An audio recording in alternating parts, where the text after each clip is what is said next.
It's Wednesday, it's 11:15 and we're live in Westminster.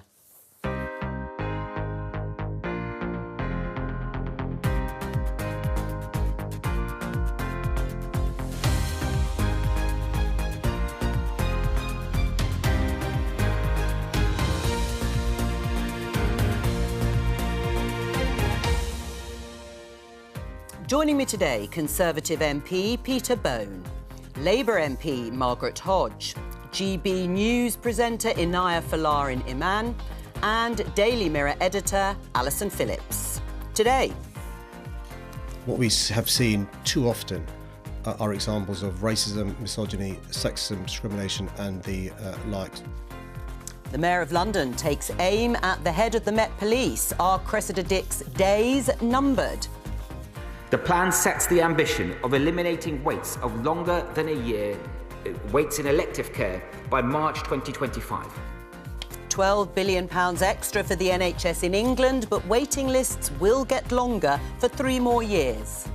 If you lose moral authority and you betray a sense of not really caring, I think you should leave. The man who gave £3 million to the Tories withdraws his support for Boris Johnson. And Boris Johnson will, of course, face Sir Keir Starmer at Prime Minister's Questions at noon.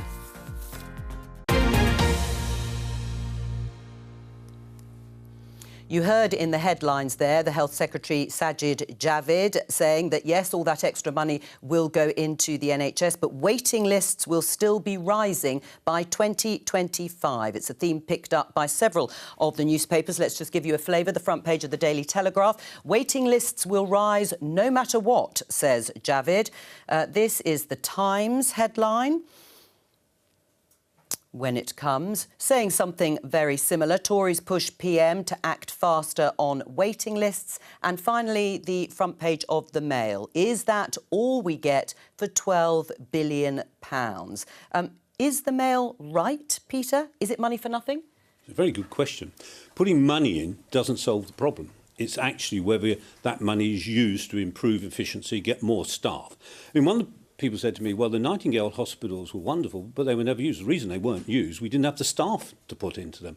So I remember back in my days when I just got elected, Tony Blair was PM, I was on the Health Select Committee, and they were reducing the number of doctors that are going to be trained because we have this state health system. They knew how many doctors.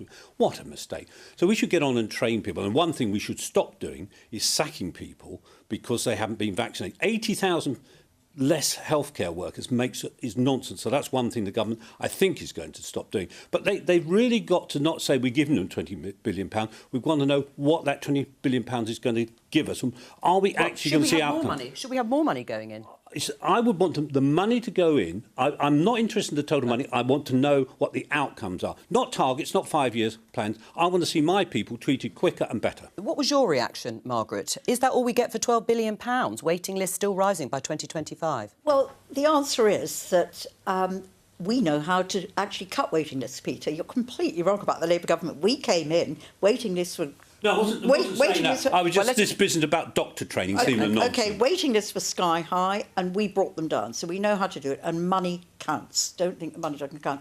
But really what matters on this is you've got to get the staff. I mean, I don't think there's a single person working in the NHS who doesn't want to get those waiting lists done. You've got to get the staff. There is absolutely no strategy for recruiting those staff. My understanding is the health education part of the NHS has not yet had its budget approved. So training the new doctors and the new nurses is there. That's the first thing. The second thing is you do have to sort out social care. I have ambulances queuing up outside my local hospital, and it's because people can't be discharged from hospital and put into social care. They haven't sorted that. And the third thing, my criticism of it, which I really feel strongly about, is, Jo, is that they've done nothing about mental health. Mental health is a growing problem, not just among adults, but particularly among children, and there's no strategy in there at all to enhance mental health services. Inaya?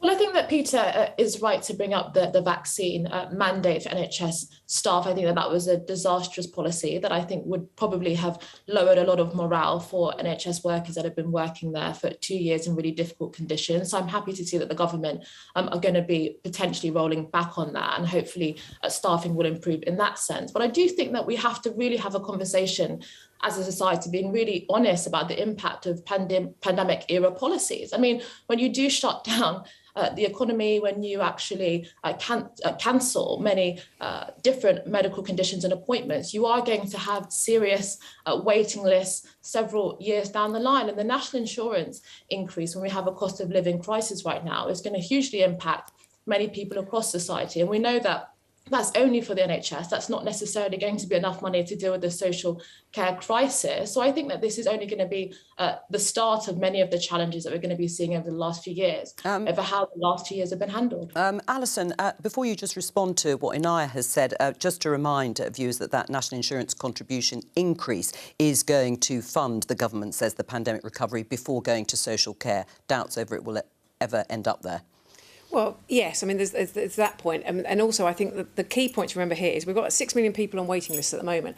About 4.5 million of those people were on there before we even got to the pandemic. And those are people that, many of those people are still going to be waiting for treatment when we go into the next election. And they'll know that they were waiting for that treatment way before the pandemic. So we've got to keep this in proportion. And we also have to remember that, you know, year zero wasn't when Boris Johnson came to power. We are now seeing the results of things that go right the way back to 2010, and underfunding in the health service, underfunding of staffing, which we know is the huge issue here, and also the morale. I mean, anybody who knows anybody who works in the NHS at the moment knows that morale is absolutely rock bottom, and we need to for those people to feel valued, actually be able to make the changes that we need to do. I mean, just to put it into perspective, the figures from the Office for National Statistics on the G7 group of large developed economies, UK healthcare spending per person was the second lowest in cash terms. Is that the problem? It's historic. Yeah, I mean, one of the things about the NHS, and people said this year, is the rationing system. It's a healthcare rationing system, and it always has been. The fact that this Tory government has put in more money than anyone else doesn't solve the problem, because, as you rightly say, per person, we don't spend as much on health as other countries. No, and that's been under successive Tory governments. It is the problem. We did cut. And can I just, one other thing, Jo? I do get fed up of being told that the vaccination, you know, the attempt to have everybody vaccinated working in the NHS was an issue in itself. Nobody talks about Brexit. We lost over 11,000 nurses from Europe, left the NHS because of Brexit. And, you know, you hide... And we've saved millions and millions of lives by being the country that developed the first vaccine. And not just in this country, 2.7 billion. And that, if you had your way, we'd still be in the European Medical Agency, and we wouldn't have been there. I have to say to you, our death rate here out of COVID is one of the highest. One of the highest in the world. Could you not just welcome what the government did on vaccines? Well, as you know, you're very, very selective. It was disputed in terms of whether we could have had our own vaccine programme, even as part of the EU. But anyway, just briefly, though, you agreed that the spending per head is too low. What would you do about it? Well, I think it is a matter of fact that is what happened when we had this state-run system.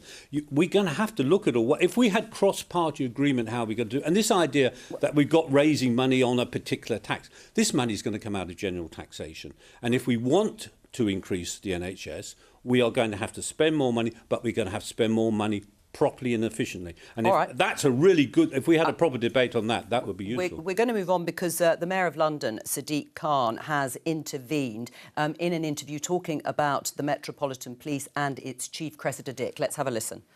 If I believe that the Commissioner doesn't understand and doesn't have a plan to root out what is clearly racist, sexist, misogynistic, unprofessional behaviour... She needs to come up with a plan, then. Is that what you're saying? Because... in relation to Wayne Couzens, there's the Louise Casey review underway. Are you essentially saying that this is a Macpherson-style moment and it needs that kind of response? It's more profound.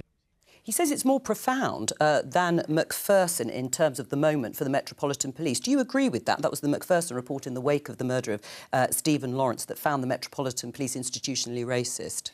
I do. And I think there's something cultural going on in the police. My constituency is the constituency where we had the case of the 4 young men who were murdered by Stephen Port, all the gay young men. and the police didn't recognise, the mistakes made there by the police were huge. And one has to say, just looking at it, homophobia was an issue that was at work there. And I think not just on, I was shocked by Charing Cross. You sometimes think, well, maybe in a particular part of London there's a particular culture, but there we are at the heart of London with a sort of very, young people live there, people of all races and all live there, and yet you have that culture in the police which allows those sort of remarks to be made. So I don't think I've got a lot of time for Louise Casey, who is the person who's been asked to look at the culture of the Met, but I think she's been asked to look at too much and she's unable to do it. You can't look at the Sarah Everard issues arising out of the Sarah Everard murder and the treatment and harassment of women, together with looking at whether there's homophobia, institutional homophobia in the police, together with looking at the bullying and all these other issues that have emerged. All right, but you think it is a more profound moment for the Metropolitan Police than the Macpherson report. Sadiq Khan stopped short of calling for Cressida Dick to resign. Should she? Well, I've always tried to support Cressida Dick, partly because having a woman running the Metropolitan Police Service was, a really important move forward.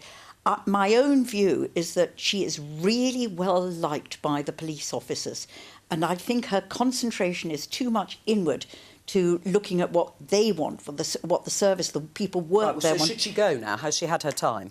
I think she should be given the opportunity to try and see if she can put this right. But I think it is it's on balance. The thing is on balance. Should she go? Well, I listened to what the Mayor said, and what he said was extremely worrying. And institutional racism, we had that years ago. And have things not improved? Margaret's a London Member of Parliament. She seems to say it hasn't. Is this a Met problem or is this police-wide? I'm not in a position to judge whether she should go or not, but the Mayor didn't say she should go. I think he said, well, He's He's marking a card, I think. Put her on notice, yes, and given her a very short window to come up with a plan. What that would be, I don't know. I mean, Alison, do you think time is really running out for Cressida Dick? What did you make of the intervention by Sadiq Khan? I think, as Sadiq Khan said, one of the really sort of tragic things about this is that we know there are lots of police working in incredibly difficult circumstances and doing an amazing job. And now, unfortunately, all of that is now being cast over by what would appear to be a major cultural issues. I think, as he said, her card has been marked. We need to see real strategic plan as to how this is going to be addressed and how people can really feel that trust and faith back in the police, both on these issues, but just generally on policing more broadly as well. So I think that was one of the interesting points that Sadiq Khan made as well, that if people felt that their policing was going well, then they would see a context. But at the moment, it just... And, I mean, again, Cressida Dick, I think, has done some really interesting things with her strategy. But there's a big problem here that needs to be solved. I mean, Inaya, does changing the leadership, does changing Cressida Dick, when you listen to what the other panellists have said about the culture within the Metropolitan Police Force, would it change anything dramatically? Well, I think trust is a really important issue. And I mean, Cressida Dick, as her time as the Commissioner, has been marred with a lot of controversies. We've had inquiries describing the police as institutionally corrupt. We saw the handling of the Sarah Everard visual, and now we are seeing serious accusations of racism and misogyny again. And I think that when it comes to such sensitive issues, if right at the top there is a lot of distrust and suspicion, then I think that doesn't help police officers doing their incredibly dangerous and difficult job, and it doesn't enable victims of crime to really feel like they can put trust in the police. So I do think that looking at the leadership is absolutely part of the strategy in order to rebuild that trust. But I do think that Sadiq Khan is right to say she should be given the opportunity to actually come up with a strategy to really deal with these issues. And I think the deflection and obfuscation so far has not been helpful. I think there's a tendency always when we get to this sort of crisis in confidence in a particular service to think, sack the boss and everything will change. And leadership matters. Leadership does matter. But I think there's something, when I think about my police officers on the ground in Barking and Dagenham, there are cultural issues there, which is, how do you recruit these people? How do you train them? Do you move them too quickly? I mean, we get a new commander in Barking every 2 years, so, you know, their institutional memory is absolutely zero. There's all those issues, and I think it's too easy just to get rid of the leader. I do think she's got question marks over her. I think it's horrific what we've heard recently, but I'm not sure it's the right. vast majority of police officers do a tremendous job, put their own lives at risk, and that's why probably at the top you want good leadership, because below you've got very good people doing the best they can and putting their lives on the line each and every day. I'd love to think that, but when I look at the recent inquest into the murder of the 4 gay men and by Stephen Port, what was really shocking about that is the number of police officers that were involved. I mean, there were 4 deaths. The number of police officers that were involved in that, and their complete and utter and total failure. It isn't one. It isn't one bad apple. Do you not agree that the police generally, the vast majority of good people, the one bad apple?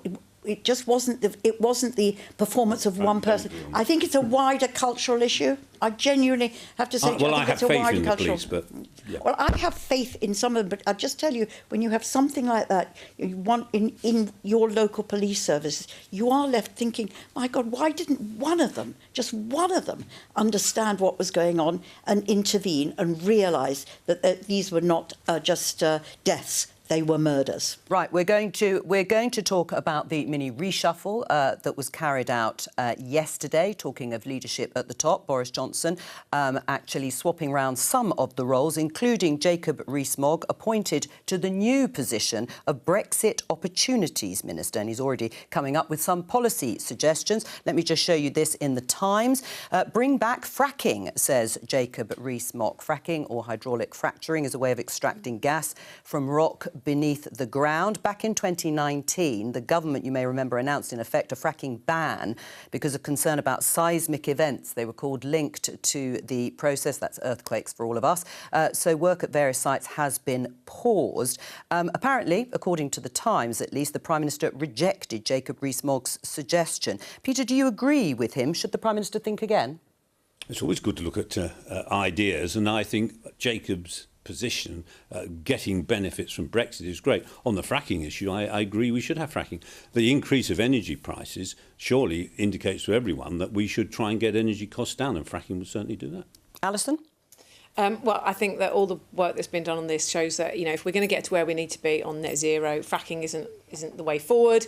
That's kind of looking backwards rather than looking forward to what we need to do.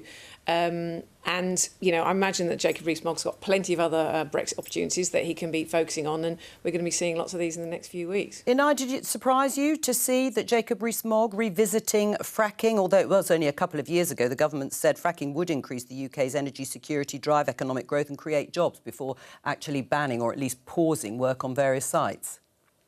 Yeah, firstly, in relation to having a Brexit Opportunities Minister, I think that could be a good thing, but I'd rather the government just get on with the Brexit opportunities. I think we've had a Minister for Levelling Up, and we still haven't seen the kinds of policies and transformational impact that we have been promised and the opportunities and strategies in place to actually implement it. In regards to fracking, I'm glad that we're finally having hopefully a serious conversation about the impact of net zero and being really realistic. I think nuclear and shale gas fundamentally and absolutely have to be part of the solution. I think it's quite bizarre that some of the most strongest advocates for hardline policies on environmental issues often turn a blind eye or disregard some of the ways in which it has been quite effective in terms of reducing our carbon emissions. In America, it has been game-changing in allowing America to be energy independent. And we might come on to the Ukraine crisis, but actually, for example, it enables America to be much stronger on the world stage when they don't have to depend on energy imports from other countries. So I do think that fracking and nuclear 100% have to be part of our move to renewables. Well, we talked about nuclear yesterday, but Margaret, Labour are opposed to fracking. Should they be? Yeah, absolutely. I think, the whole point of don't look backwards, do look forwards. And I have to say, my jokey feeling about Jacob Rees-Mogg, this is the first additional job that we've got out of Brexit. Oh, right. And it doesn't say a job creation scheme, project, is that what you're saying? Was giving him the post. But that is, honestly, there are really serious plans that have been worked out for investment in green technologies that would if the government was serious to get the net zero objective that it set for itself on 2050, that's where we should be putting our energy. And I have to say, nuclear, I agree about nuclear, and we have been so appallingly slow at taking forward plans for developing nuclear energy. But to go back to fracking is just a step to the past and certainly not an investment into a green future. Inaya?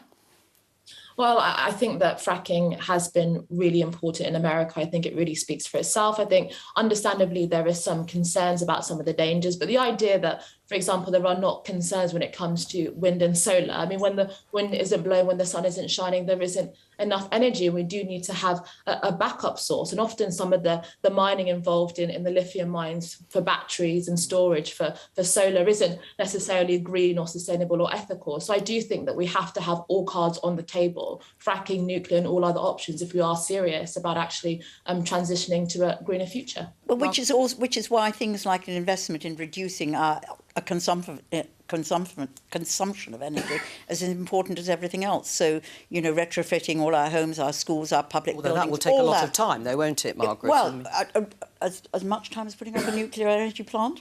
Well, that's true. I suppose there is this question of intermittent supply and whether you then rely on fossil fuels for a bit longer, Alison, as opposed to fracking. But there's got to be this commitment that we cannot continue in the way that we have. There's been so much talk about this, and now that we have to we've got to wean ourselves off fossil fuels. People have been saying this for such a long time, and now we're going to have to take the financial commitments to do that. Right. Well, let's just have a look at this headline in The Guardian. Tory MPs accused of trying to drag climate fight into new culture war.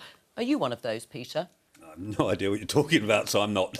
Right, but in terms of a campaign about the government's net zero plan, should they be dropped? They're too expensive, is the report's line.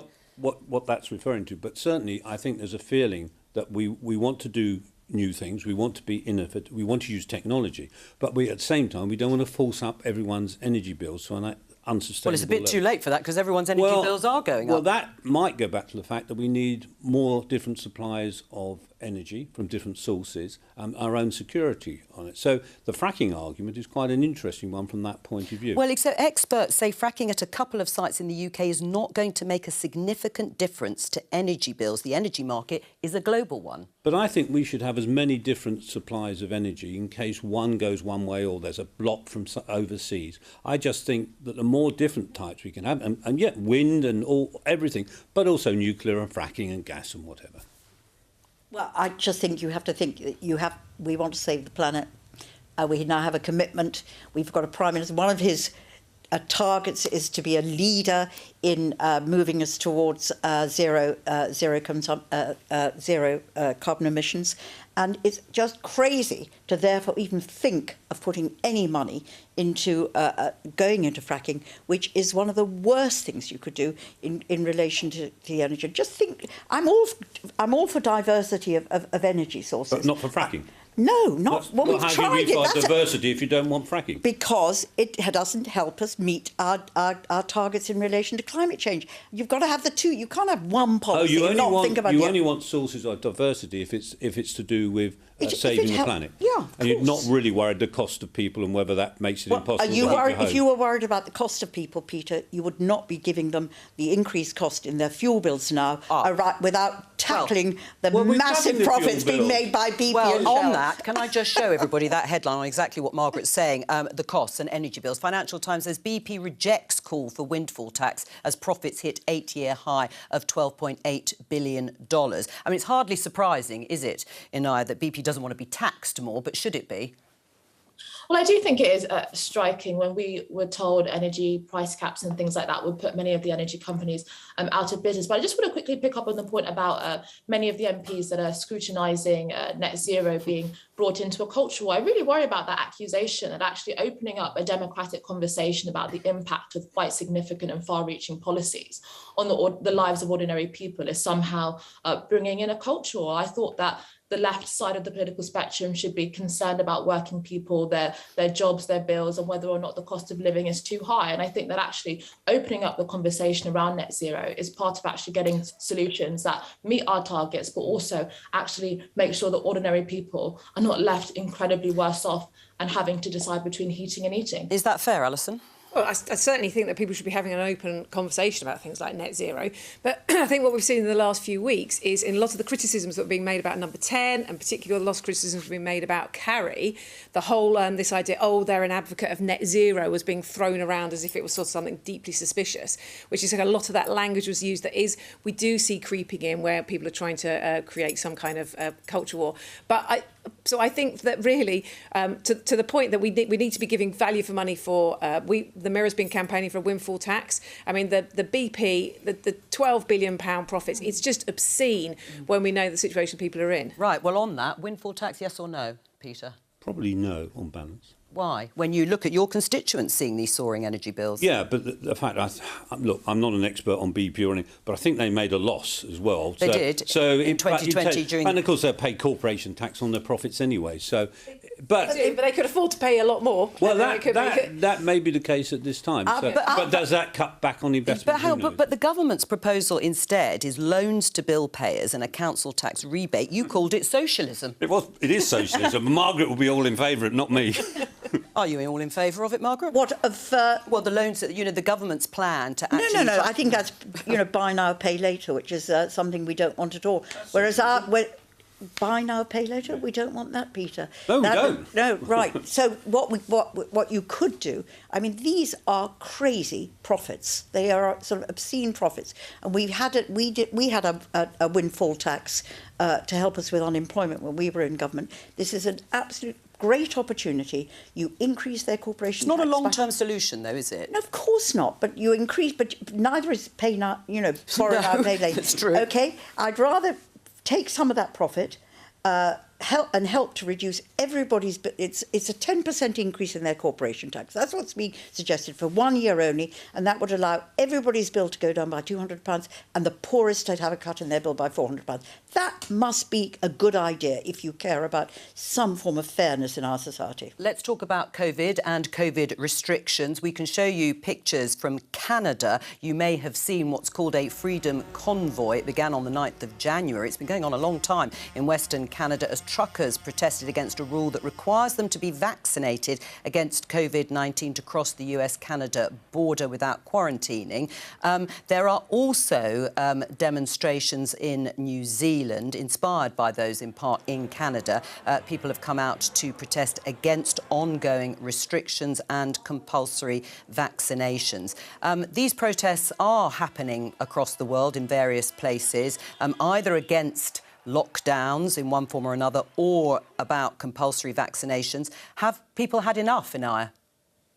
Well, I think many people have had enough. We've had 2 years of this. Let's not forget that we did have 3 weeks to flatten the curve, and obviously it spiraled way bigger than we expected. But this has been 2 years of people having their lives constrained, micromanaged, and denied the ability to just live life. And I think that truckers are another group of people, like NHS workers, that have worked throughout the pandemic and have been providing much needed resources and goods that we need in order to actually lock down as we have, and now being required to take a vaccine mandate, which there is not seemingly much evidence for them needing to do that. I think, of course, I welcome the vaccine, and I think as many people should take it, but I think violating body autonomy and individuals' right to make decisions about their own healthcare isn't necessarily the right way to go. And so I think that this is perhaps just the beginning of many democratic organising that will be taking place in order to make sure that we get life back to normal and stop restricting people's lives. Do you agree with that? It's the beginning of the sorts of protests we're seeing.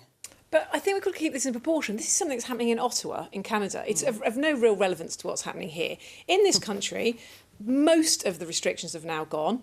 I would argue that really still we should be having masks on buses and tubes, because anybody that actually has to get on a bus and a tube at 6 o'clock in the morning knows when you're up against other people. And I think that's a common courtesy alongside lots of other restrictions we have on tubes and that just respect other people. So I think we have to keep in proportion. Actually, we have come a long way, and we must not use vaccinations as another battleground in our public life, which I fear it's becoming. Well, it does. It's become. Yeah, I was going to say it does look like it. Well, in England, the government is said to be looking at ending mandatory self-isolation for positive COVID cases from as early as March. Let's talk about COVID in more general terms with John Byrne-Murdoch from the Financial Times. Hello to you, John. Has COVID generally become less dangerous?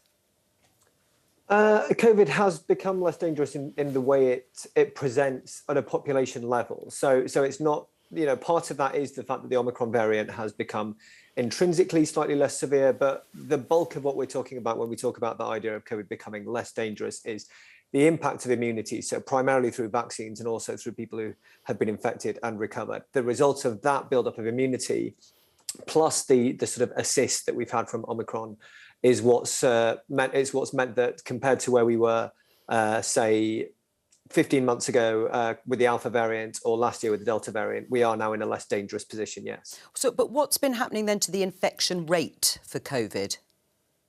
You mean in terms of the number of cases or how easily it transmits? Well, no, the number of cases. So cases in the UK have been falling from the Omicron peak that we saw late December into early January. What the big question? It was very high, of course. It was very, very high, yes. So those numbers were far, far higher than anything we'd seen before that in the pandemic. And the question at the moment is whether that fall is continuing, slowing, or has indeed reversed. And different data sources give slightly different answers to that, but they certainly all agree that we're still well down from the peak that we saw in the winter. Just to go back to the how dangerous COVID is, or whether it's a lot less dangerous, let's just show our viewers, John, two of your graphs. The first one, when we were first exposed to COVID, it was more than 10 times as lethal as flu for the most vulnerable. You can see there clearly the red line above the seasonal flu line. If we roll on to the second graph of yours, immunity, improved treatments and a less virulent variant, not easy to say, have reduced its severity, though it remains more deadly than flu for older people. You can see the crossover there when it comes to age, but otherwise it's much closer. So that is obviously how it is presenting now as far as you're concerned, John. Yeah, I think the important thing to bear in mind in addition to that is that is essentially saying per case or per infection, how much chance is there of that progressing to severe disease and death. But of course, the number of infections matters as well. And when we're comparing COVID to flu, we need to remember that with the Omicron variant, we're probably somewhere in the ballpark of 5 times more transmissible than seasonal flu. So the severity gap has got much smaller. And as we say, it's perhaps only around twice as severe now among the more elderly. But if you still have 5 times more transmission, so 5 times as many infections, that sort of 2 times severity becomes 10 times at the population level. So things are definitely moving in the right direction, but we're not in a position yet where we can say, oh, we can just treat this completely as if it's flu. John Byrne-Murdoch from the Financial Times, thank you very much. Margaret, can you imagine a time fairly soon, perhaps in March, where if you test positive for COVID, you won't have to self-isolate in the way if you have flu, you won't necessarily have to stay at home? I'm on the cautious side on this. I've just come out of having had COVID, and I've had every jab I can possibly get my hands on, and yet it was a really unpleasant experience. And I live with somebody who's vulnerable, and she's just had COVID, and it was a terrible experience, and she had to rush off to hospital with it. So it can be a very serious illness. And the other thing is, I don't trust. I trust the science as told there. What I don't trust is that we really know the figures, the incidence of COVID at the moment, because it always says reported figures, and people no longer report. They do the lateral flow test and they don't report. So I haven't a clue. All I can tell you from my social circle, I've had 2 meetings cancelled today because people have got COVID. Yeah. So I'm on the cautious side. I agree we should still be having masks. I'm scared of going on public transport without a mask, and I'm scared of going anyway. And I just think wait and see how the science evolves. Peter? Well, I think the Prime Minister was right to unlock the economy earlier. Labour wanted us to be more locked down. It's been another one of the great successes of the Prime Minister and the government. And the fact is, we've been talking earlier about the problem of people not getting elective surgery in hospitals because we stopped that. When perhaps looking back now, we shouldn't have done that. All right, well, that's looking back a little bit. What about looking ahead? What should the government do now? Should they wait until the 24th of March when the self-isolation regulations expire and look at dropping them then or not? Or should they do it sooner? Well, I think 24th of March is around 24th of March. Yes. Well, I think away. If the government decides earlier that they're looking at all the scientific data that they can do it earlier, then that's a good thing. So you'd support it if they brought a vote forward? Well, no, if it comes to the House of Commons, I'll always listen to the debate and make my mind up. I will not be told by anyone how I'm going to vote. But, you know, in principle, we've been right to unlock earlier. We've got the freest society, and it's worked well. And that's a credit to the Prime Minister and his decision-making and the Labour Party opposed it. No, me, Peter, on the Prime Minister's decision-making during COVID. You know, we locked down too late. We let people in. No. We wasted money on PPE. You could go on. The terrible contracts that we let. There's a lot of mistakes that were made.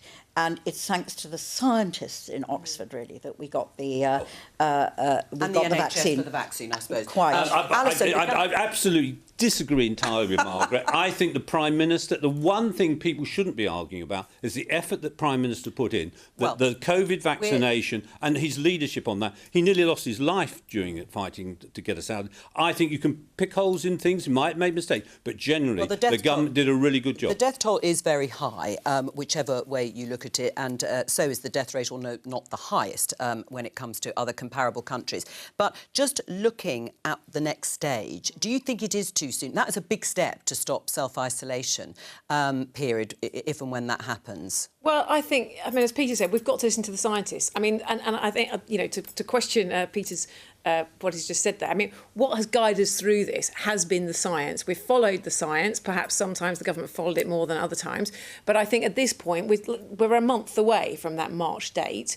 And we will be guided by the scientists, as we should be throughout. But certainly, anecdotally, people you speak to, very few people are getting seriously ill now from COVID. And so we have to try and find a way of moving forward. Inaya?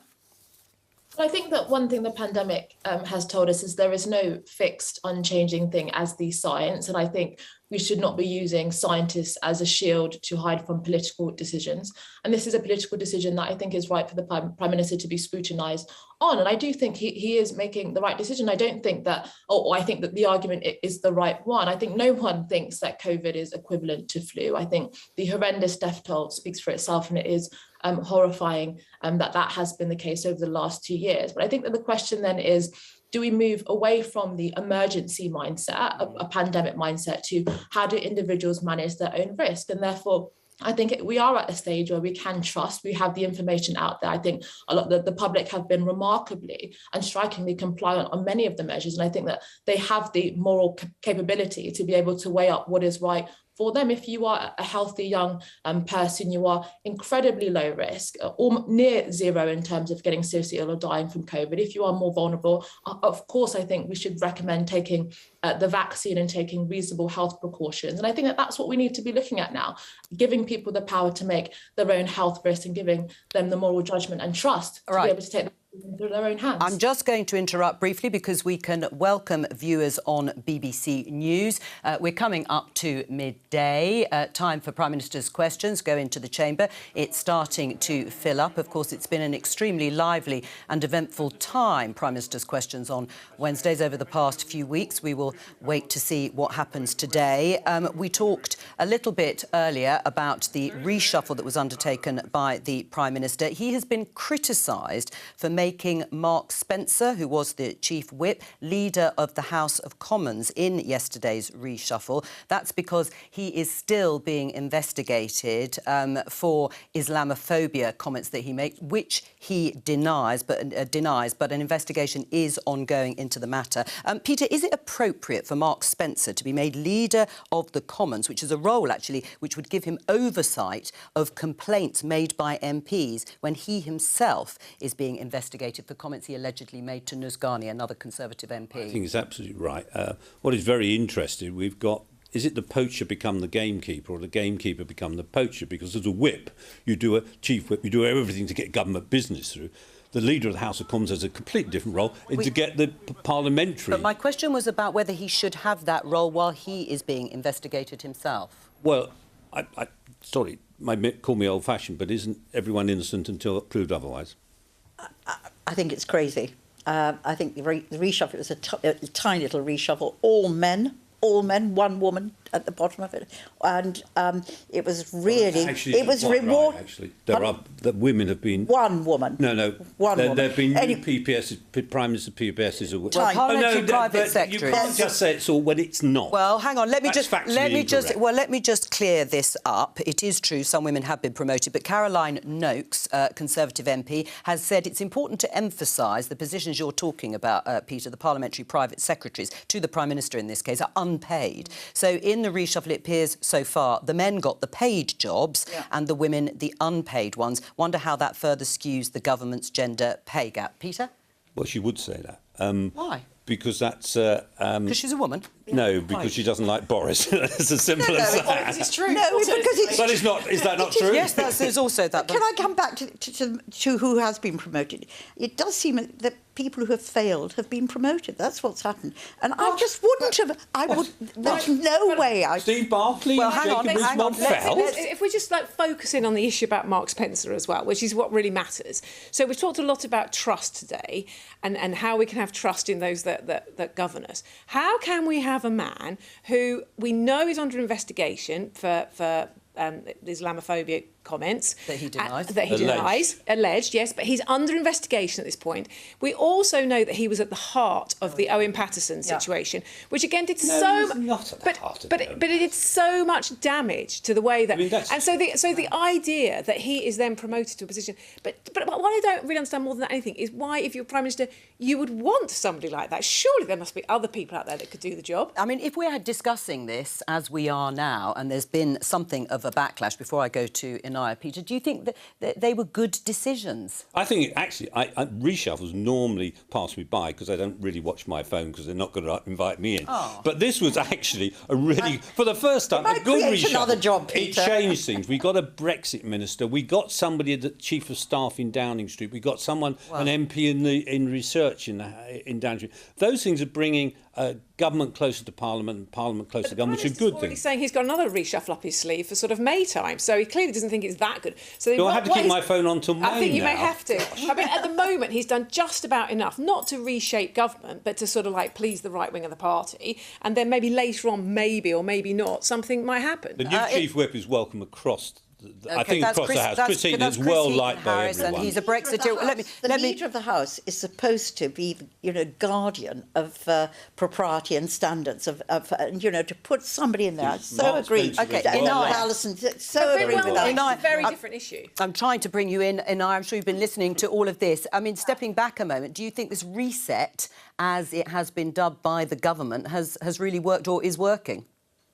Well, firstly, I think Caroline Noakes' comments are a bit questionable. I mean, she struggled to define what a woman is, and therefore I'm not sure that she's in the best position to comment on gender issues when it comes to politics.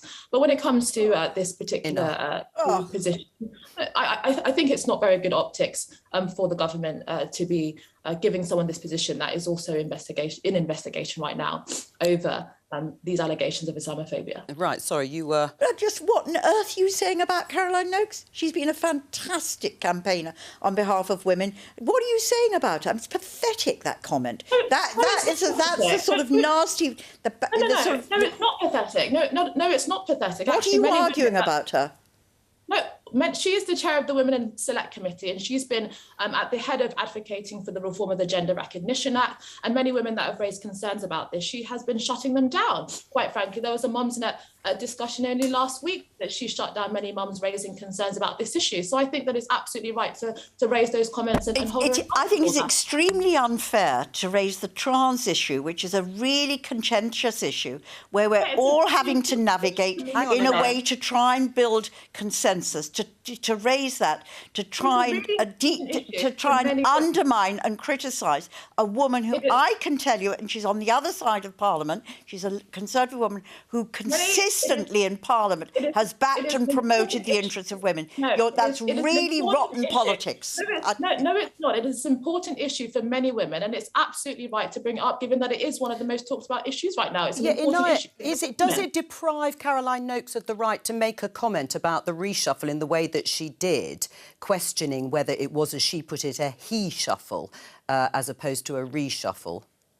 Well, I think that when we are at a stage in our society when we cannot actually describe material reality and women are being denied of the opportunity to use language to describe their experience, I think it gets to the heart of many questions about women in politics and women within society. I actually think it's quite a central issue. And it's essential to actually raise it. It's not what in politics was. It is an issue that you have to accept. Well, let Margaret respond. You have to accept it's a contentious issue, and what we have got to try and do on the trans issue is build a consensus. Based on I agree with you on existing law and on existing rights there, but to then because somebody disagrees with you on a contentious issue, to then allege that she has absolutely no right or legitimacy to talk on behalf of women, as she has done incredibly successfully and effectively in Parliament, as a Conservative woman, and I say this as a Labour woman, I think is actually below the belt, and you shouldn't have done it. All right, we're going to be going... All right, and I briefly, yes, respond, sorry. Well, I strongly disagree with that. I think that this is it's a contentious issue because it gets to the heart of many questions about women and what it means to be human. I think it's absolutely fundamental that it's raised, and she's held to account by her position on this. All right, we're going into Prime Minister's questions in just a moment or two. What will and should Keir Starmer go on, Alison? Well, I think today, we're going to be looking at energy. We're going to be looking at the cost of living. The cost of living, when you talk to real people in the real world, our readers, that is the issue, is about how are they going to pay their bills come when the energy bills, £500, £600, £700 increases. People are really worried. I mean, that was what Keir Starmer did last week effectively, didn't he, Peter, in terms of cost of living? And many Tory cost of living on the doorstep. Reducing council tax, great thing. Reducing energy, a good thing. But look at long-term solutions, because this is the thing we're going to be talking about week in, week out as we go forward. That's the thing that people in Wellingborough are concerned about. They're not concerned about parties. They're concerned about the cost of living. They're concerned about parties as well, in that I think I could assure you they are, because our postbank is full of it. Hours and hours knocking on doors, and it does not come up on the doors. What they are concerned about is people who don't think the normal rules apply to them. No, you may wish to think that. That's what people... No, I know that. You go and knock on doors for 10 hours, and you'll get people saying that it's cost of living, it's small boats, it's even the BBC licence fee. They do not bring up... Please. That's the problem. On that consensual note, into the chamber. Prime Minister's questions. Thank you. After the half-term recess, to present our strategy for living with COVID. Provided the current encouraging trends in the data continue, it is my expectation that we will be able to end the last domestic restrictions, including the legal requirement to self-isolate if you test positive, a full month early, Mr. Speaker. Mr. Speaker, this morning I had meetings with ministerial colleagues and others. In addition to my duties in this House, I shall have further such meetings later today. Mr. Speaker, the Northern Ireland Protocol has frustrated business, is undermining the Belfast Agreement and is restricting the free movement of goods and people within our United Kingdom. What action will my right honourable friend, the Minister for the Union, now take to reunite the United Kingdom and uphold the interests of all residents, including those living in Northern Ireland? Prime Minister. My honourable friend is quite right, because the protocol does not require, contrary to the way it is being applied by our friends, it does not require that all foods and all medicines and all plants should be systematically checked in the way that they are, Mr. Speaker. And we must fix it, and with goodwill and with common sense, I believe we can fix it, Mr. Speaker. But if our friends don't show the requisite common sense, then of course we will trigger Article 60. We now come to the Leader of the Opposition, Keir Starmer. Thank you, Mr. Speaker. Was the Business Secretary right to say that fraud is not something that people experience in their day-to-day lives? Prime Minister. Mr. Speaker, of course this government and this country despises those who defraud people, and that's why we crack down on fraudsters, Mr. Speaker, and we've strengthened our anti-fraud task force, who are bringing forward an economic crime bill, Mr. Speaker, but we also attach huge importance to tackling neighbourhood crime and crimes of violence, Mr. Speaker, and I'm very pleased that those crimes are down 17%, Mr. Speaker. Mr. Speaker, the Prime Minister's answer's got a big hole in it. We've had lockdowns for the last 2 years. 2 crimes that people could commit were online fraud and throwing parties. And so far as I can see, the numbers for both of those have gone through the roof. But I was asking the Prime Minister about the 14,000 cases of fraud a day. Many older people duped out of hard-earned savings. And the Business Secretary casually suggests on TV, don't worry, it's not real crime. There's a crime gang in Manchester, Mr. Speaker, nicking cars and shipping them around the world, all financed by COVID loans from the taxpayer. And what's the Chancellor's response? Write off £4 billion in losses and block an investigation by the National Crime Agency. His cabinet turning a blind eye to scammers. Is it any wonder that his anti-fraud minister realised no one in government seemed to care and threw in the towel? Prime Minister. No, Mr. Speaker, because what we're doing is tackling crime across the board. And that's why we're investing more in tackling fraud, Mr. Speaker, but we're also tackling the neighbourhood crime that is of such massive psychological damage to people in this country, tackling knife crime, tackling burglary, tackling crimes of violence in the street, Mr. Speaker, with tougher sentences, which they voted against, by the way, Mr. Speaker, and putting more police out on the street, Mr. Speaker. And the reason we're able to afford it, Mr. Speaker, is because we have a strong economy and we're coming back strongly from COVID, and that is thanks to the big calls that this government got right. Yes, Armour. Mr. Speaker, his anti-fraud minister quit, saying the failure of government to tackle fraud was so egregious that he had to, and this is his words, smash some crockery to get people to take notice. Well, it seems that the Prime Minister hasn't noticed the broken plates and the shattered glass all around him. It's almost as if he's been completely distracted for weeks. Talking of scams, households are going to have to fork out an extra £19 billion on their energy bills. The government is insulting people's intelligence by pretending it's giving them a discount. But it's not. It's a con. A buy now, pay later scheme, a dodgy loan, not a proper plan. Mr. Speaker, he shakes his head. So let me put this in language you might understand. When his donors give him cash to fund his lifestyle and tell him he has to pay it all back later, are they giving him a loan or a discount? Mr. Speaker, our plan to tackle the cost of living is faster, more efficient and more generous than anything that they have set up, Mr. Speaker. We've lifted the living wage by record amounts.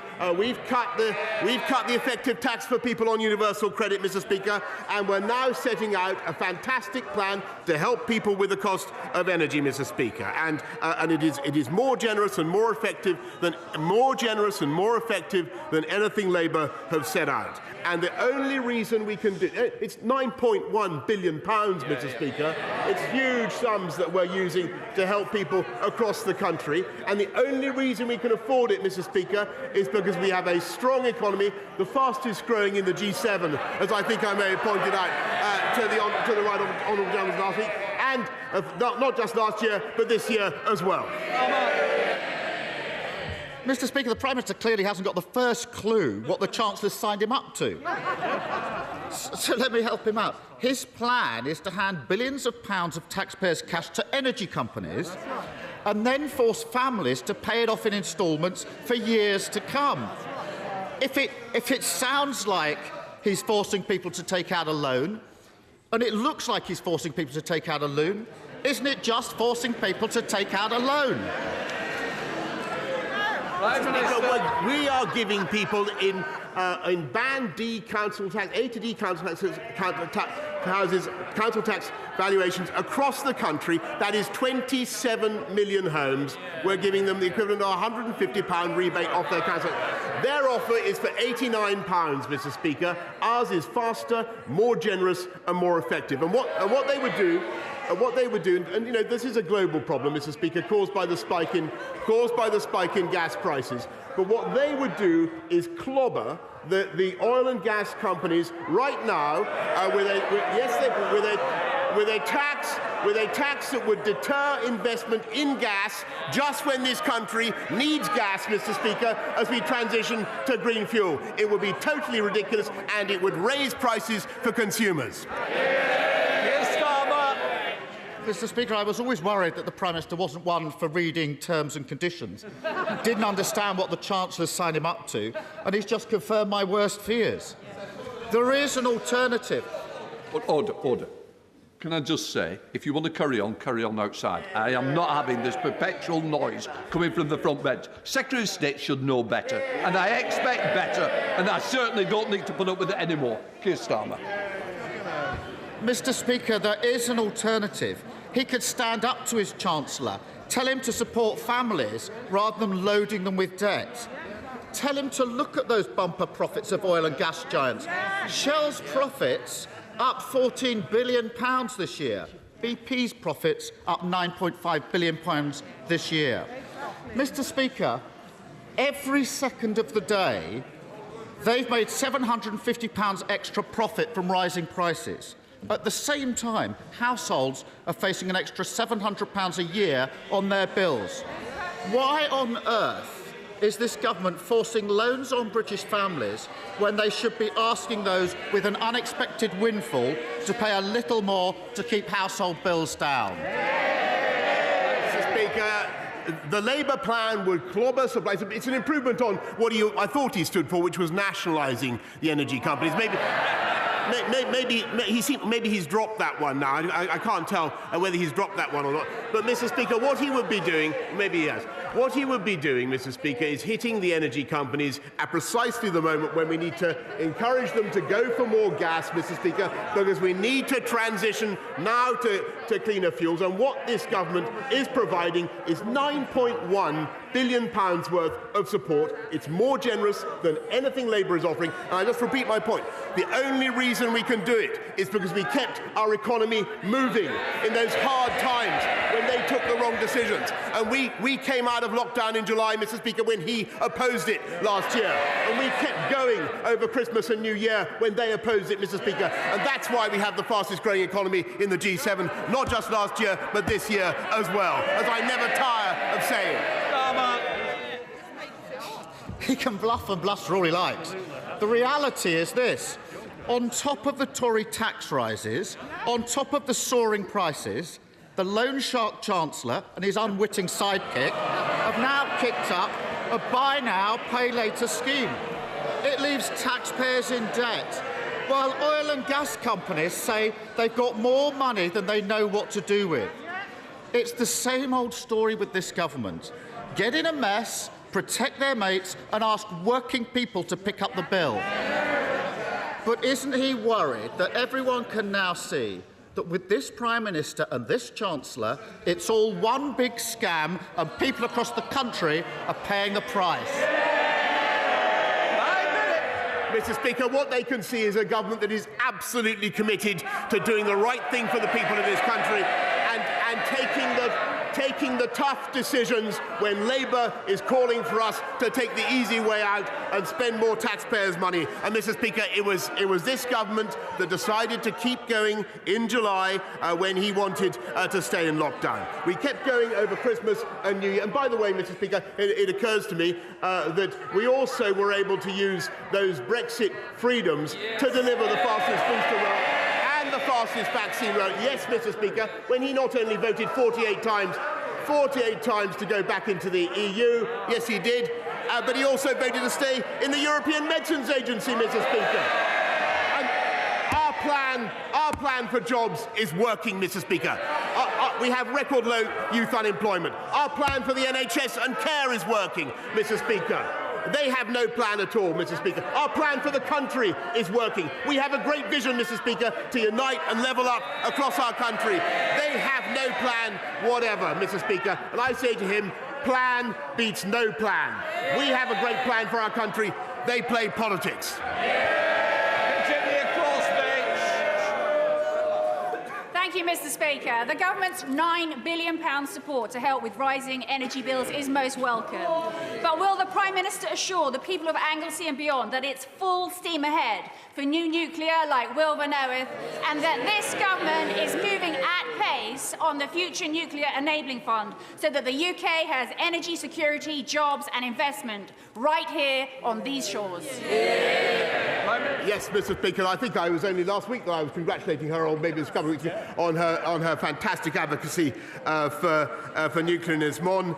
And don't forget, Mr. Speaker, that Labour allowed nuclear capacity to decline by 11% on their watch. I don't think maybe you've forgotten that, Mr. Speaker.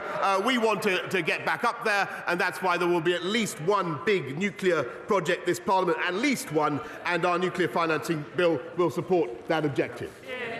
Leader of the SNP, Ian Blackford. Thank you, Mr. Speaker, and I'm sure you and the entire House will want to join me in welcoming the Remembering Srebrenica campaign that launched their yearly events in Parliament last night, and we all must continue to strive for ongoing peace in Bosnia. Mr. Speaker, the flurry of changes in Downing Street over the last few days is a sight to behold. It's amazing how much energy this Prime Minister can sum up when it comes to saving his own skin. But whilst he's been busy rearranging the deck chairs, in the real world, people continue to be punished by the Tory cost of living crisis. Yesterday, Open Democracy found that as a direct result of the Chancellor's national insurance hike, nurses will, on average, take a £275 year pay cut in April. That pay cut will hit at the very same moment that soaring energy bills land, bills that have shot up £1,000 in the space of a year. It is a bill they and the rest of the public simply can't afford. So rather than the Prime Minister and the Chancellor scrapping over the Tory leadership, will they do something useful and scrap their regressive hike in national insurance? Mr. Speaker, actually, it was interesting that the gentleman opposite didn't mention that, because I think everybody can see how vital this is. We have to clear our COVID backlogs, Mr. Speaker. We have 6 million people already on the waiting list. I'm afraid that will go up. And we need to be recruiting the staff now. That's why we're recruiting 50,000 more nurses. There are 11,000 more this year than there were last year. And to his point, Mr. Speaker, we've increased the starting salary for nurses by 12.8%, in addition to the bursaries and other help that we give them. We value our nurses, we love our NHS, and we're paying for it. Ian Blackford. Well, actions speak louder than words, Mr. Speaker, and if he wants to reward the nurses, then he needs to pay them. They are the very backbone of the National Health Service, the very people that he's hitting with the pay cut in April. And I shouldn't have to remind the Prime Minister that at the same time that those nurses were going into work every day to fight a pandemic, 16 different parties were happening in his government. The public know what nurses sacrificed during the pandemic, and they know exactly what this rule-breaking Prime Minister and his government were up to. So are the Prime Minister and his Chancellor seriously telling those nurses that the reward for seeing us through the pandemic is a £270 wage cut? Mr. Speaker, what we're telling the people of this country now, what fantastic nurses, is that we back them all the way. And what they want is more nurses, Mr. Speaker. That's why there are record numbers in training. That's why we have 11,000 more in the NHS now this year than there were last year, Mr. Speaker. And those, I think, are fantastic investments in our country and our society. And I must say that I think it's peculiar that, as I understand it, the Scottish Nationalist Party's approach to healthcare is now to cut off the bottom of doors in schools in Scotland in order to improve ventilation. Jane Stevenson. Thank you, Mr. Speaker. As a proud Wolverinian, I am thrilled that my city is front and centre of the government's levelling up right paper. Getting job seekers of all ages the skills they need to get into work will be vital to levelling up in Wolverhampton, and City of Wolverhampton College is already doing this at their brand new facility at Bentley Bridge in my constituency. Will the Prime Minister join me in congratulating the college, and also will he meet with me and my honourable neighbour and friend, preferably at Wolverhampton College, so we can discuss how more job seekers can get access to skills, and potentially through the City Learning Quarter and that final bit of funding that we need. I congratulate my honourable friend from Wolverhampton. She is truly a modern-day Lady Wolfruna, Mr. Speaker, and she's completely right that Wolverhampton and the Black Country were at the heart of the first industrial revolution, and they're at the heart of the current 21st century green industrial revolution. And I'm very glad that since April 2020 we've seen 125,000 starts to sector-based work academy programme, partly at least thanks to her lobbying and her support, and wild horses, Mr. Speaker, won't keep me away from Wolverhampton.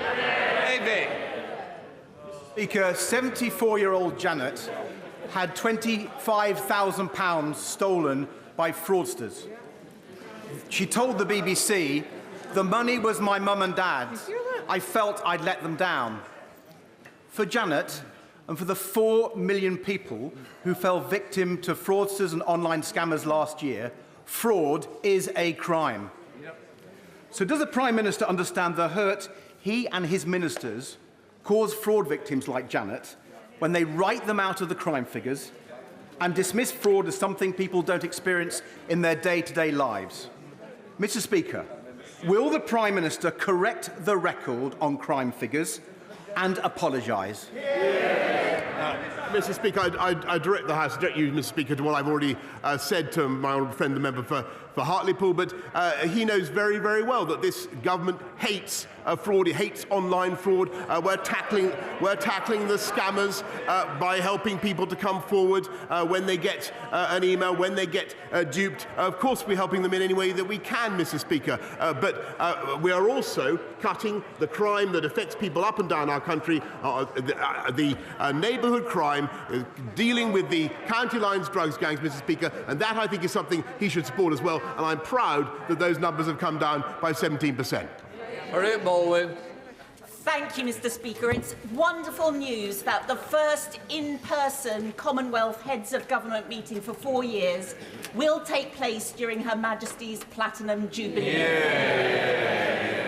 Can the Prime Minister ensure that the global learning crisis is high on their agenda? And will he ask his amazing diplomats to ensure that every leader in the Commonwealth signs up to the Kenyatta Declaration on education? I thank her very much, thank my right honourable friend very much, everything she does to support education for girls. I think 12 years of quality education for every girl in the world is probably the single most transformative thing we could do to improve the world. And I remember working with my friend Uhuru Kenyatta on the declaration, and we will certainly ensure that everybody at the Commonwealth signs up to it. Eben Hamilton. Thank you, Mr. Speaker. Mr. Speaker, at the height of the lockdown restrictions in 2020, my constituent, who's worked for the NHS for over 30 years, was diagnosed with a tumour on her spine. Whilst in hospital undergoing painful surgery, her family obeyed the rules and didn't visit her. Mr. Speaker, in the last few minutes, a photo has emerged of the Prime Minister in Downing Street on the 15th of December 2020, surrounded by alcohol, food and people wearing tinsel. It looks a lot like one of the Christmas parties he told us never happened. So for the sake of my constituent and the sacrifices she made, will the Prime Minister be referring this party to the police, as it's not one of the ones already being investigated? Prime Minister. I'm afraid, first of all, I'm very sorry about his constituent and for the difficulties that she's been through. And I understand very much her feelings, Mr. Speaker. But in what he has just said, I'm afraid he is completely in error. Marco Longi. Thank you, Mr. Speaker. On the 30th of September 2020, the Prime Minister joined me on a building site in Dudley on what is now the new Institute of Technology, delivering on skills for future jobs and creating opportunities across the Black Country. Will he join me in congratulating the delivery team who delivered on this amazing project, including stakeholders like Thomas Dudley and Dudley College, and will he actually come and join me in person in doing so at the nearest opportunity? Minister.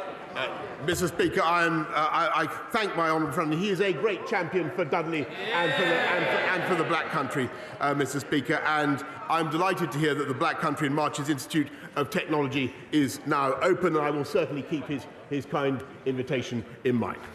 Ian Paisley.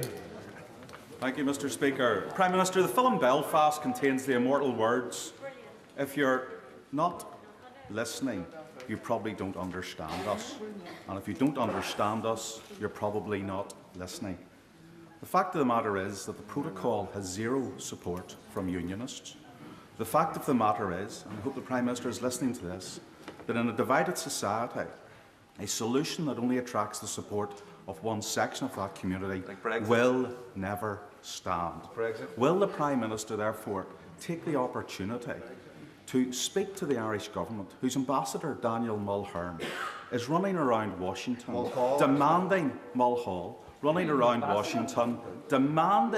demanding further implementation of the protocol on the basis that it will bring further checks upon the people of Northern Ireland? Does the Prime Minister accept that he has now the responsibility to bring forward a solution that unites the people of Northern Ireland and bring forward a solution that saves the union that has been undermined by it?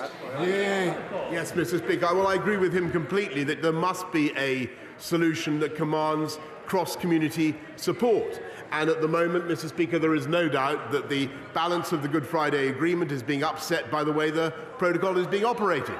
And we need to fix it, Mr. Speaker. And that's what we're going to do. And if our friends won't agree, then, of course, we will, as I said earlier on, of course, we will implement Article 16. Geoffrey Clifton-Brown. Thank you, Mr. Speaker. Rather than a compulsory windfall tax so favoured by the opposition, would my right honourable friend take an alternative view, summon a high-level meeting with the oil and gas companies with the aim of a voluntary agreement to bring more oil and gas onto the wholesale market to reduce oil and gas prices to help hard-pressed people deal with the cost of living problems? Well, Mr. Speaker, I thank my right honourable friend very much for that suggestion, which I think is an interesting one and an ingenious one. The oil and gas companies create hundreds of thousands of jobs in the UK, and they're very, very important to our economy. I will do what I can to take forward his request for a meeting with them. But I just remind the House that we've frozen fuel duty, Mr. Speaker, 12 years in a row, saving people £15 in their cost of filling up their tanks compared to 2010. Ruth Jones. Thank you, Mr. Speaker. I understand the Prime Minister has been heard singing "I Will Survive" in recent days. I would suggest that he would be better off singing "Careless Whisper" instead, because, Mr. Speaker, in 2017, Nazanin Zaghari-Ratcliffe was condemned to an extended prison sentence in Iran because of the careless words of this Prime Minister. Now, in 2022, this week, my friend, the Leader of the Opposition, was hounded by thugs outside this Parliament because of the careless, disgraceful words of this Prime Minister. So will the Prime Minister do the decent thing? Will he reconsider his words, repent and resign?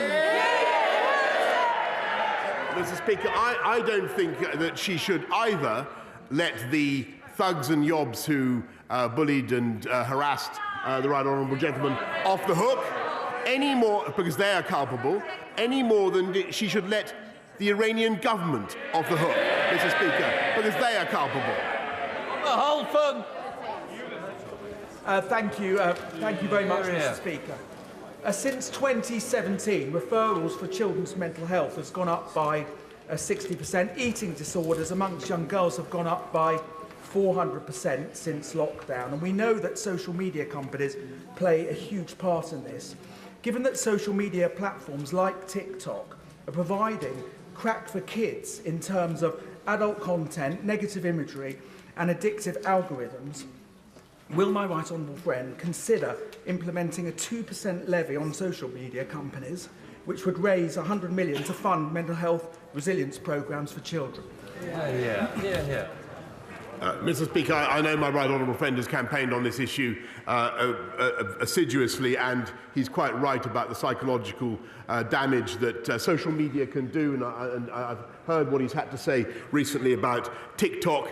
We will see what we can do to address all these issues in the forthcoming online harms bill. That's Shaw. Thank you, Mr. Speaker. Mr. Speaker, Bradford is UK's youngest city and has the 10th largest city economy with a GDP of 11.6 billion and is bidding to be the capital of culture. Now it comes out that no detailed analysis of the long-term economic benefits of investing in Bradford and the North through the integrated rail plan was carried out. This government failure has robbed Bradford of 30 billion worth of growth over the next 10 years. When is the Prime Minister going to match action to rhetoric and on levelling up and give Bradford the investment it deserves? Prime Minister. Mr. Speaker, I'm afraid that she's wrong in what she says, because we're not only investing massively in Yorkshire, investing in police in Yorkshire, 640 more police, investing in education, but she's misunderstood what we said at the time of the £96 billion integrated rail plan. Because what we are saying is that we will look at ways in which we can ensure that we protract the eastern leg of high-speed rail from north of Birmingham on the eastern leg to Bradford. What we're not doing is coming up with a scheme before we've decided exactly what to do and how to fund it. But we are not ruling it out, Mr. Speaker. Stuart Anderson. Mr. Speaker, I serve my country with pride in the Royal Green Jackets. I will always be a rifleman and a veteran, and I welcome the veteran strategy the Prime Minister's just brought out. But I ask the Prime Minister if veterans will always be at the heart of this government strategy and everything can be done to see they always get what they need and are honoured. Minister. Yes, Mr. Speaker, that's why we set up an office for veterans. That's why we've ensured that veterans get preferential treatment on public transport. One of the first things I did when I became Prime Minister, Mr. Speaker, and it's why we make sure that veterans receive particular support and encouragement in employment. We encourage employers to take on veterans as well. Thank you, Mr. Speaker. In the panic Downing Street staffing reshuffle at the weekend, the Prime Minister appointed to a senior role a man who recently lobbied the government on behalf of Huawei Technologies, a hostile state vendor that this House legislated to exclude entirely from our country's 5G networks. Given the number 10 Director of Communications has, by definition, access to some of the most sensitive government information, can the Prime Minister tell the House whether Mr Harry's present role requires enhanced developed vetting and strap clearance, and whether he has gone through the necessary checks to provide for that level of clearance before he took up his post? Minister. A curious question to come from the benches that contain someone who took, I think, £586,000 from the Chinese government to support his office. But, Mr. Speaker, what I can tell him is that this government took the brave and necessary step of making sure that we excluded Huawei from our critical national infrastructure, and that, Mr. Speaker, was the right thing to do, whatever he's saying. Thank you very much, Mr. Speaker. Can I ask the Prime Minister a question about Sue Gray's report? I asked him, well, colleagues may groan, I'm only asking this question because I asked the Prime Minister last week and I didn't get a straight answer. It's important because it's about those who make the law obeying the law. The Prime Minister wants to be judged on the facts, and that's right. So can I ask him to commit at the dispatch box that upon conclusion of the Metropolitan Police investigation, will he ensure that Sue Gray's final report is published immediately and in full?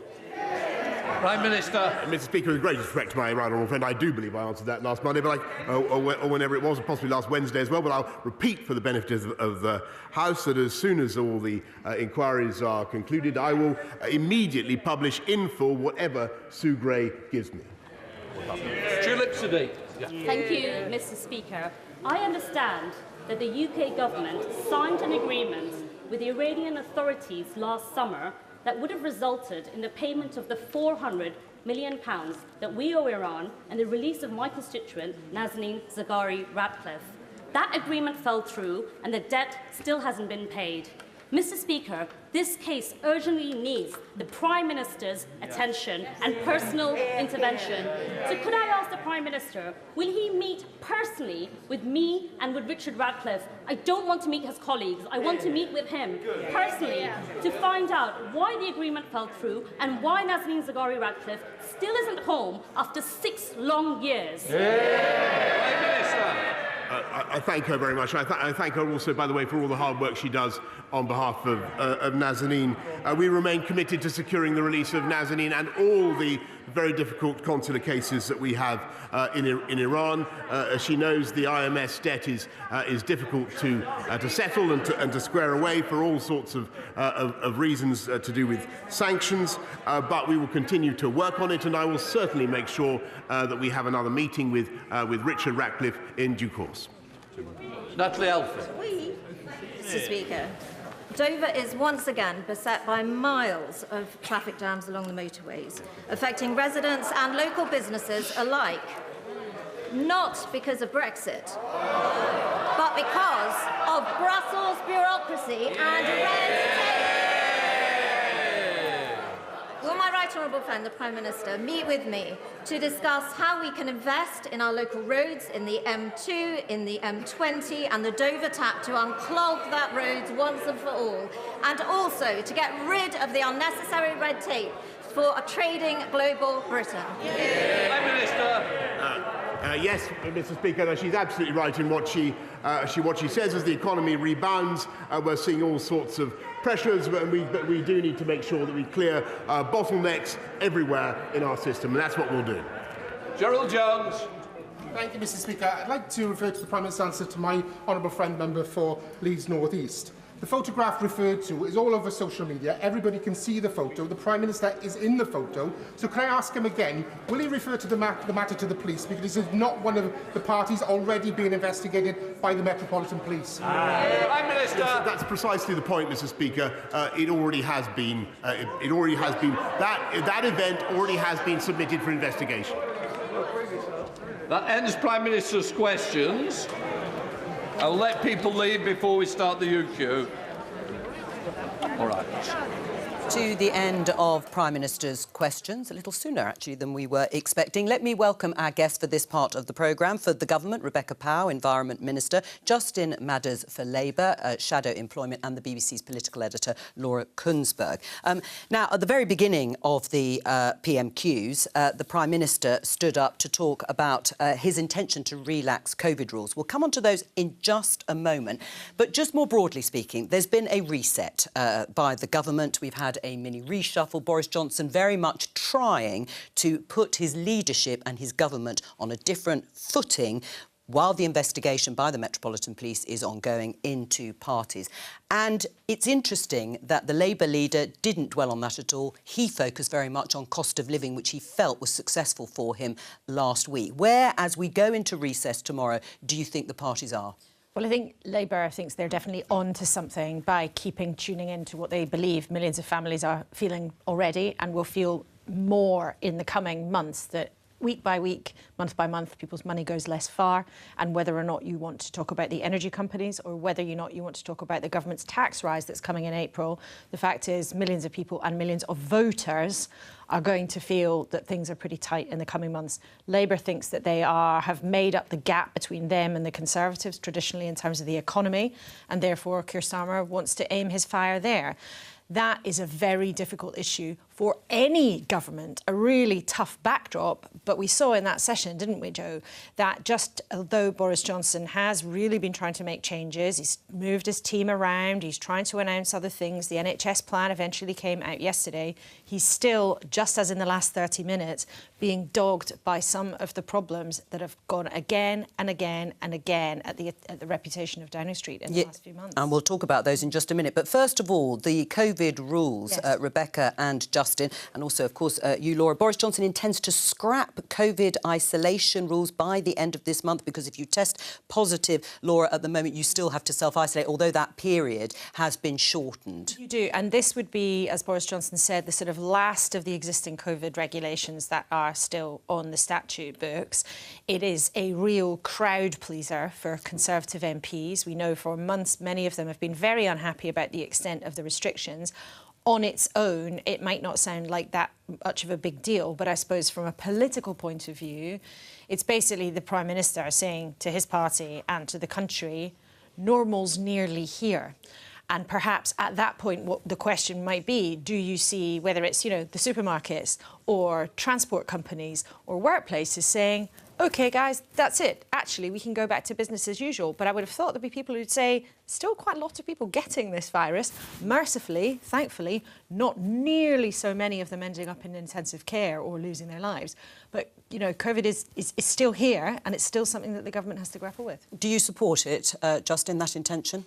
Well, obviously, we would want to see a return to normality as soon as possible. But as always, we would want to see what the scientific advice is on this. And obviously, we've only heard what the Prime Minister said today, and we know that he's got motivations which are nothing to do with the science, but all to do with protecting his political position to get some red meat for his backbenchers. Well, on that is what this is about, isn't it? I mean, why doesn't he just do it today? Why didn't he just say, rather than signalling it, Rebecca, after recess, that he intends to scrap the COVID isolation rules by the end of this month? Why not do it now? I think it's a somewhat mercenary view that we've heard from our Labour colleague over there, because actually all along the way scientific advice has been taken, and that's how step by step we got through this, taking some really bold decisions as well. That's why we were the fastest rollout of the vaccine.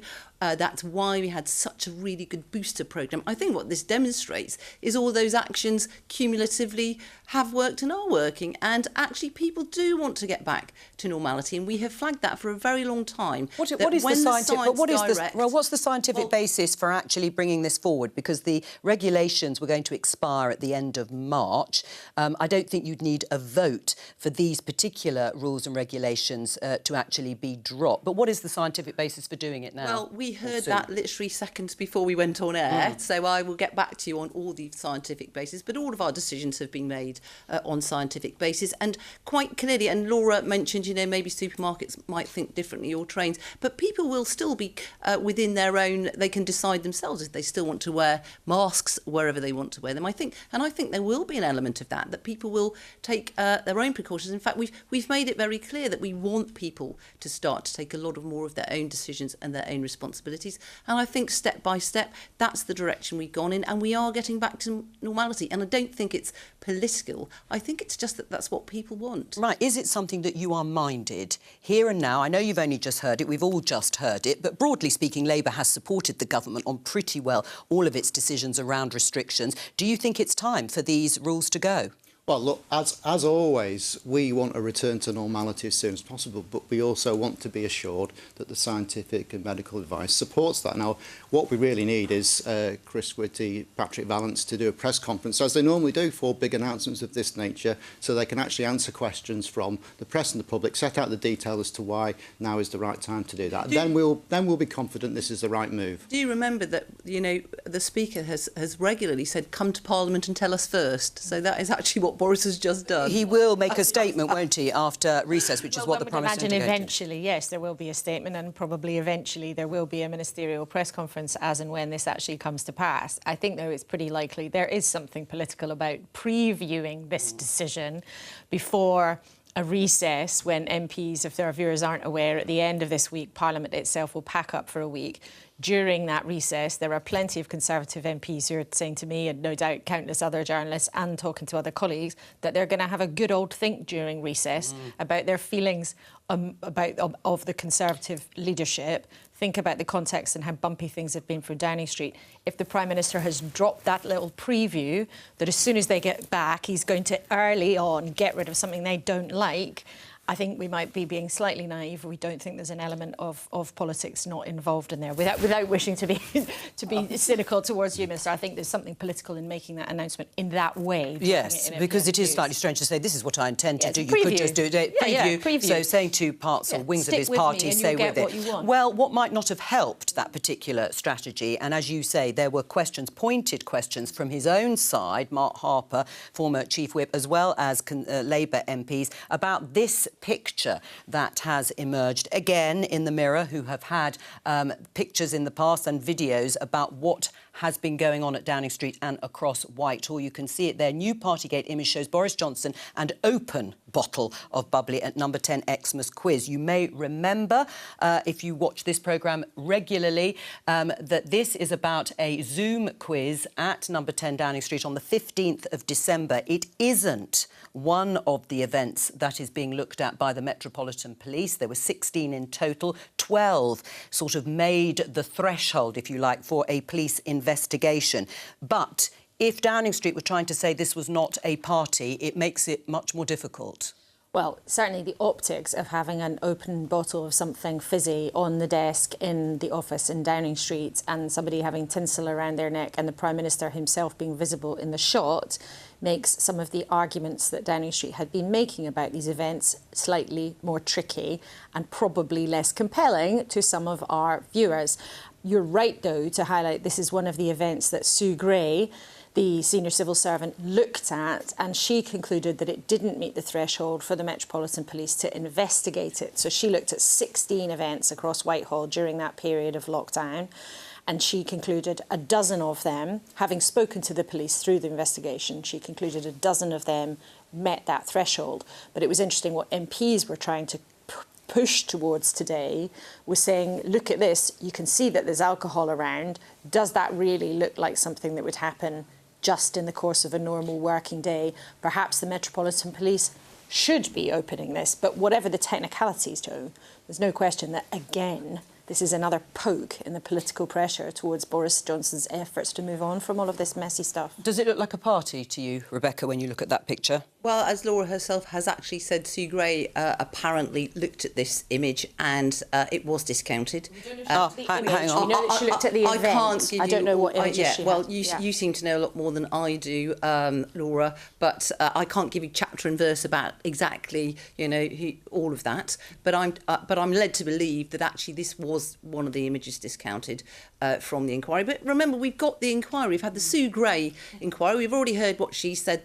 The Prime Minister is already acting. Failures in leadership at number 10. He's already making changes that I definitely believe will make a difference. And, you know, trust me, I'm sure we'll see more.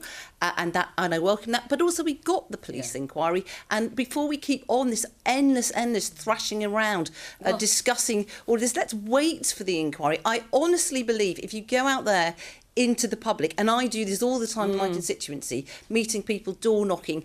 You know, this is not at the top of their agenda. What is at the top of their agenda is the fact that we're getting through COVID, and hence we now can relax the restrictions, and we are delivering on the economy. But look, I'd like to talk about my own department. I know you would, and what we're doing for the environment. But this image, talk about that? Because this image has appeared, hasn't it? And we can't ignore it. And when you look at it, does it make you feel disheartened being a government minister sitting there, and as you have just said, yet again having to answer questions about what went on in Downing Street when we were under various stages of lockdown? But the point is, we all know, and the journalists know, that the investigations are underway. Sure, but I asked and you, did you feel disheartened? Fueling the fire but did you? Of all of this, no, we're not fueling the fire. PMQs. No. And did you think let's wait for the results of the inquiry. Let's do. get it all out in the open. What did you think when you saw? What did you think when you saw that image? Well, it's just another one in the whole series of incidents, which I agree, you know, we need to look at. I've been so open and honest about this with my constituents. Let's get it all sorted. Let's get it out in the open. And look, we heard the Prime Minister there today say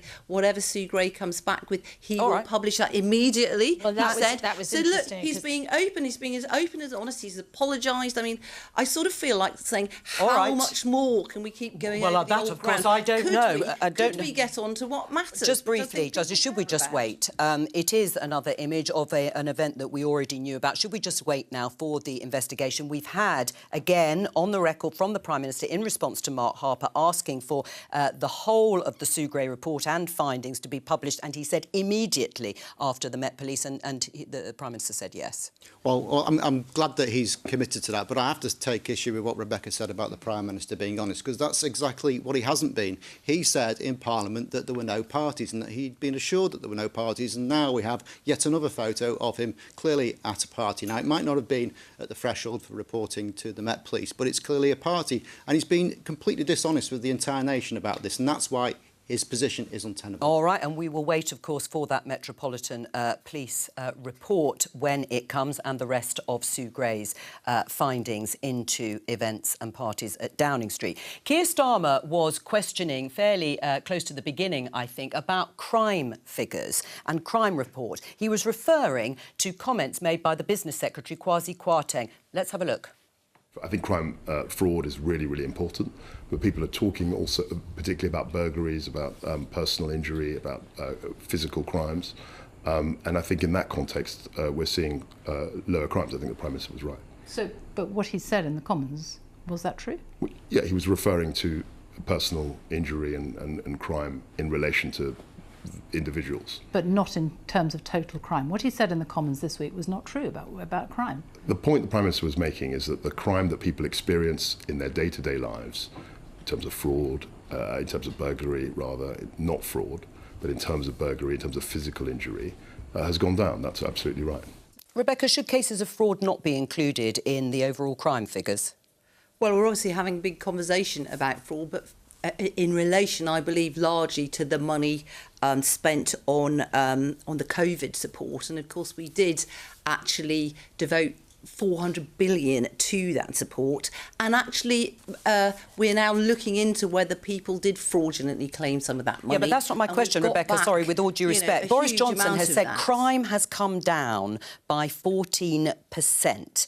And that's just not true when you include the figures for fraud. So, should the Prime Minister apologise for getting the figures wrong and being misleading on them, or are you saying that fraud shouldn't be included in the crime figures? Well, what I would say is we have to deal with fraud and we have to deal with crime, and there's so much work going into tackling crime. Certainly on the streets around me, we have seen crime going down. We've seen a huge effort put into urban but also rural crime, something we never talk about. Yeah, but Rebecca, Kwasi Kwarteng said that fraud is something that isn't being experienced by people day to day, and therefore there was a legitimate reason for not including it in the figures when Boris Johnson says that crime has come down. But that isn't true either, because actually the fraud figures are enormous. 2.8 million cases of bank card fraud and 150,000 cases of online bank transfer scams. More than 1,600 victims lost in excess of £15 million to fraudsters in the first half of 2021, according to UK Finance. This is something that is being experienced by more people, perhaps, than many other crimes on an almost daily basis. Yeah, online fraud is a big issue, and actually when I talk to the police, it is taking up more and more of their time. So is Kwasi Kwarteng wrong to say it's not important? It's not necessarily the crime on the street, it is this behind-the-scenes crime. And actually we have set up this taxpayer protection force to deal very much with this area, and we anticipate it will recover about £1 billion. So we are definitely working very hard on tackling fraud, wherever you want to put it in your stats. Yeah. I think, well, I won't say it is important, but the point is tackling it, is tackling all these forms of crime. And, wherever we look, they seem to be, myriad ways of tackling crime. Yeah. But, we've got our new police crime and sentencing bill coming through Parliament, really to focus on, tackling much more what we do on crime. Right, well, why did Kwasi Kwarteng say what he did about fraud as a crime and the experiences people have of it? I mean, he belittled it, basically. Well, I'm certainly not belittling it. Right. I think it's a really big issue. The government is absolutely devoted to tackling it. We've got a team working on getting back money that potentially was fraudulently giving from the COVID funds, but we've also got this protection force working behind the scenes at pace to actually deal with fraud. Do you accept that the government is taking quite big steps to deal with this particularly distressing and pernicious crime? No, I don't at all. And I think if Kwasi Kwarteng talked to some of my constituents who have lost their life savings, been left penniless because of fraud and have seen very little action taken by the police or by the financial authorities, he would realise that this is a crime which has victims that are having life-changing events as a result of criminal action. So much more needs to be done. We had a government minister resign last week because the government weren't taking fraud serious enough in their own expenditure. So I think you know, the government have really got to step up a lot better than they have done. I think the other thing that's messy about this, Joe, is that even before Kwasi Kwarteng got into a tangle at the weekend and said that it wasn't experienced in daily lives, or, you know, whether or not, as the minister suggests, actually the government is doing enough in this particular area, there'd already been a row about this actually last week. So the boss of the Statistics Authority, Sir David Norgrove, was, you know, sort of unimpeachable, independent authority, had actually written to Boris Johnson and Priti Patel, pulling them up for saying that crime had fallen by 14% and not including fraud in the statistics that they had been using. That's the reason then that Kwasi Kwarteng was asked about it at the weekend. So this is something of a running issue about whether or not the government is giving people the 100% picture about whether crime is falling or whether or not, in fact, it is rising. And the statistics are all very clear. If you're including fraud, which is rising really fast, and as you've both said, lots of people have terrible experiences with that, if you include that, crime is not falling by 14%, and yet that is something that government ministers are saying and something that Boris Johnson, you know, didn't want to apologise for saying in the House of Commons today. So would you like to correct the record and say, Rebecca, that crime is, in fact, going up? I think that we need to really deal with it the way I've suggested. We're tackling this fraud. I understand that. When I speak to my own police, you know, it's something that takes up a great deal of their daily time, and they're fully aware of it, and they're tackling it, and it's very important. Is it important, as is though? the other, I understand that, but is it important for the Prime Minister, Boris Johnson, to be clear about whether crime figures are going up or down? Well, I've answered you, and I'm going to give you the same answer that I keep. We have to, as a government, work on reducing crime, whatever it is, whether it's online fraud or whether it's on the streets, or whether it's in my rural communities. I brought forward the hair coursing bill last week, which, you know, nobody talks about much, but that's also got a big online presence of gambling, online gambling, criminal behaviour behind the scenes. Well, you know, we've tackled that.